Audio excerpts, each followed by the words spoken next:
هذا منو؟ هذا زوجي نبيل. هذا نبيل. ها أين؟ هذا في بريطانيا. شوفي ساعة من هنا لهنا كبيرة. الحمد لله عبد الوكيل ربنا هداه. باقي له شهر خلاص تخرج الفيزا، قوي عامل على السفارة شي يغترب الحمد لله.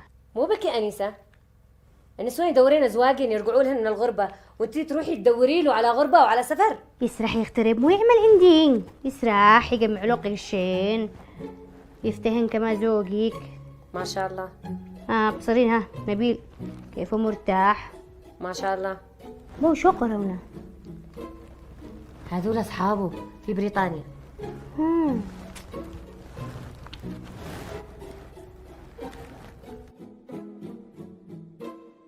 نادية، ها من هذه اللي قام زوجيك؟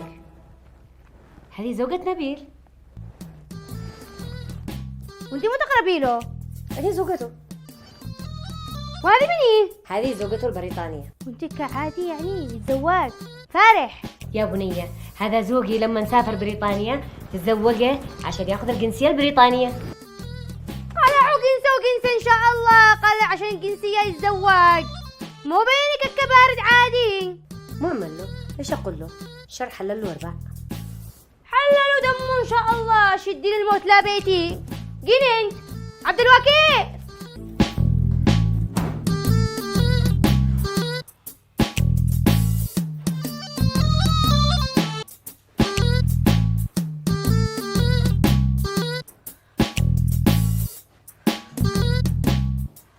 أنيسة الحمد لله الفيزا خرجت، مع باقي له 5000 فمنا رسوم توكلنا.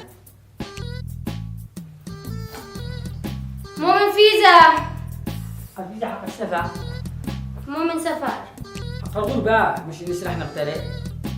مو من غرب اللي شاف البيت والله. ما عبوش سفر، تمام، ما عبوش غربة، مكة ما عبوش روحك أزلقها خلاص. ثم عبو تجي تسرح تتزوج عليا جنن. وشوف عرفت مين؟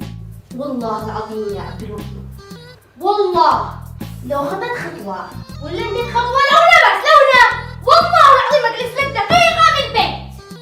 يا مرة صلي عليه عليه الصلاة والسلام. أنا الديان وتسلم وبعت الطاحن قطع غير الطاحن الأول. واني مو دخلني مش شغلي. كيف ما دخلي؟ أنت قلتي لي اغتريت، مع باقي اللي تبيع الذهب وتوكلنا. وانت ايش دخلك بذهبي؟ جننت والله انك جننت. تحلالكم تبيع الذهب واديته للبياس. مين يا مرة؟ المرة اللي تشي تزوج عليها فوقي. يا مرة يلا روح نتزوجنك يا مرة صلي عليه. عليه الصلاة والسلام. شتغترب؟ ايه فارح شتغترب. أنت قلتي لي طلقني وسرحت تغترب. يا عاقل